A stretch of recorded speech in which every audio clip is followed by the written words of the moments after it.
वैसा ही पैगंबर मानते हैं जिस तरह के अपने महबूब सल्लल्लाहु अलैहि वसल्लम को मानते हैं। हमारे नजदीक नबी सल्लल्लाहु अलैहि वसल्लम का इनकार करने वाला भी वैसे ही काफिर है जिस तरह किसी एक पैगंबर का इनकार करने वाला काफिर है, सेम। ये अल्लाह ताला ने। लेकिन फिर उम्मत के अंदर क्या हुआ, नबी सल्लल्लाहु अलैहि वसल्लम तो चले गए और आप सल्लल्लाहु अलैहि वसल्लम के बाद वक्त जब गुजरता गया, लोगों ने अपने बुजुर्गों बाबों के नाम के ऊपर फिरके खड़े करना शुरू कर दिए। उसमें बुजुर्गों का कसूर नहीं था, यानी इमाम हुनीफा, इमाम शाफी, इमाम अहमद हम्बल, इमाम मालिक रहमहुल्लाह अजमईन अलैहिमुस्सलाम रदियल्लाहु अन्हुम अजमईन, उनका कोई कसूर नहीं है। उन्होंने कहीं नहीं कहा कि हमारे नामों के ऊपर आप फिरके बनाए, अपने हमारे नामों के ऊपर चीजों को डिवाइड कर दें। उनकी कहीं ये तालीमात नहीं थी। उनकी तालीमात तो ये थी कि अल्लाह और उसके महबूब सल्लल्लाहु अलैहि वसल्लम को फॉलो किया जाए, अल्लाह और उसके महबूब सल्लल्लाहु अलैहि वसल्लम की तालीमात को लेकर चला जाए। उन्होंने कहीं नहीं कहा कि हमारे नामों के ऊपर आप फिरके बना।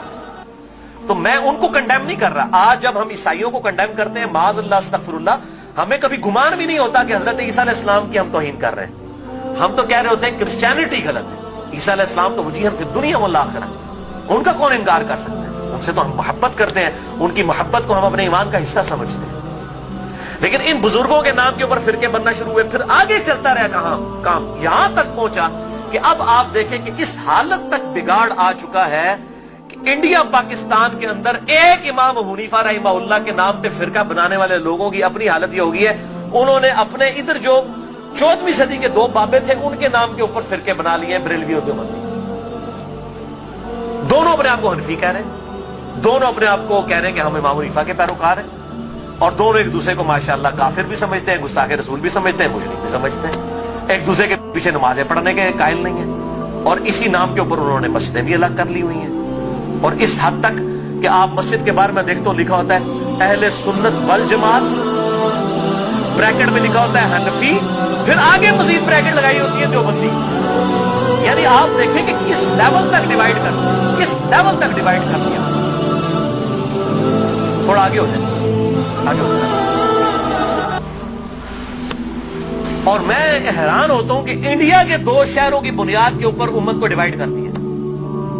ये देवबंद और बरेली इंडिया के दो शहर हैं, उसके नाम के ऊपर डिवीजन कर दिया। यही हाल अहले हदीस का है।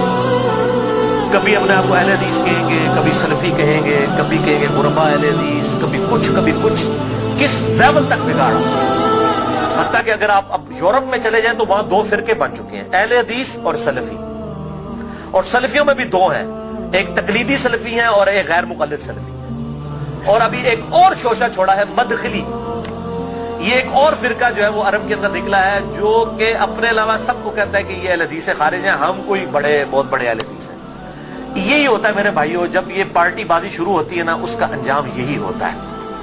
खुदा के लिए उस तरफ वापस आ जाए जहां हमारे महबूब सल्लल्लाहु अलैहि वसल्लम हमें छोड़ कर गए थे। हुआ सम्माकुमुल मुस्लिमीन मिन क़ब्ल व फ़ी हादा, अल्लाह ने, अल्लाह के पैगंबर इब्राहीम अलैहिस्सलाम ने इस कुरान के नज़ूल से पहले तुम्हारा नाम मुस्लिम रख दिया था, और इस किताब में वफ़ी हादा अल्लाह ने भी एंडोर्स कर दिया अपने आप को मुसलमान को। क्यों अपने आप को डिवाइड करते हो? किस लेवल तक डिवीजन करोगे? पहले कहते थे जी अगर हम सुन्नी शिया की डिवीजन नहीं करेंगे तो पता कैसे चलेगा, चलो जी वहां भी मसला हल हुआ। फिर आगे गए जी नहीं, अगर हम हनफी शाफी मालकी हंबली अहले हदीस नहीं करेंगे पता कैसे चलेगा, चलो वहां भी मसला हल हो गया। फिर आगे नहीं जी अहले हदीस में भी इतनी पार्टियां थी तो हम सलफी कहेंगे तो तब पता चलेगा। मेरे भाई ये जितनी दुमें लगाई हुई है ना, मैं इनको दुमें कहता हूं, ये आप दुमें लगाते चले जाएं, इसकी कोई एंड नहीं है, सिवाय इसके कि इमाम मालिक रहमहुल्लाह का कौल है, वो फरमाया करते थे इस उम्मत के आखिरी हिस्से की भी हदायत वैसे ही होगी जिस तरह के इब्तदा के हिस्से की हुई थी। सहाबा इकराम अलैहिम रिदवान, अहले बैत, बरेलवी, देवबंदी, अहले हदीस, शिया, अहले सुन्नत इस तफरीक से बहुत बाला थे। आज भी अल्हम्दुलिल्लाह वो मुसलमान उस पैटर्न के ऊपर, मुझे कहते हैं लोग जी वो आप किस फिरके से हैं, मैं कहता हूं जी मैं उस गिरोह में शामिल हूं, फिरका तो है ही इस्लाम में हराम। ठीक है, अल्लाह ताला ने वाज़ेह तौर पे फरमा दिया है कि इन्नल्लज़ीना फ़र्रक़ू दीनहुम मकानू शियअन लस्ता मिनहुम फ़ी शै'इन, ए नबी जिन्होंने दीन में फिरके बनाए और अपने आप को ग्रोह में बांट लिया, आप तो उनसे कोई ताल्लुक ही नहीं है। सूरतुल अनाम आयत नंबर 159। इस तरीके सूरह आल इमरान के अंदर है वअतसिमू बिहब्लिल्लाहि जमीअन वला तफर्रक़ू, अल्लाह की रस्सी यानी कुरान को, सही मुस्लिम में आता है गदीर खुम की हदीस में कि ये कुरान है अल्लाह की रस्सी, इसको मजबूती से पकड़ लो, फिरकों में मत बंटो। फिर पूछ रहे होते हैं फिरका कौन सा है, तो मैं फिर आखिर में तंग आके कहता हूं मेरे भाई मेरा वही गिरोह है जो सहाबा इकराम का था। अगर सहाबा बरेलवी थे तो मैं बरेलवी हूं, اگر صحابہ دیوبندی تھے تو میں دیوبندی ہوں, اگر صحابہ اہل حدیث تھے تو میں اہل حدیث ہوں, اگر وہ شیعہ تھے تو میں شیعہ ہوں. کہتے نہیں جی صحابہ تے مسلمان ہی سن, لیکن ہون لوڑ پیندی ہے. تو میں کہتا ہوں میرے بھائی آج ضرورت کس طرح پڑ رہی ہے؟ اگر آج ضرورت پڑ رہی ہے تو نبی صلی اللہ علیہ وسلم کا کام تھا یہ امت کو بتا کے جاتے کہ میرے بعد یہ ہوگا, تو جو اس فرقے کا نام ہوگا وہ صحیح ہوگا. بتائیں, صرف ایک بات آپ نے فرمائی, الجماعہ کو پکڑ لینا, امت کی مین سٹریم کو. اور میں آپ کو بتاؤں امت کی مین سٹریم جو ہے نا, عام مسلمان, وہ فرقہ واریت سے بالکل لا تعلق ہو چکا ہے. اور خصوصاً ابھی جو نیو مسلم ہے وہ اپنے آپ کو مسلمان محسوس کرنے میں ہی فخر محسوس کرتے ہیں, الحمدللہ. تو اللہ تعالی ہمیں توحید پر بھی کاربند رکھے اور توہین رسالت سے بھی بچائے, نبی صلی اللہ علیہ وسلم کی سچی عقیدت نصیب فرمائے, اپنی موت سے پہلے اپنی قبر و آخرت کی تیاری کرنے کی توفیق عطا فرمائے. سبحانک اللہم و بحمدک, اشہد ان لا الہ الا انت, استغفرک و اتوب الیک, وما علینا الا البلاغ المبین.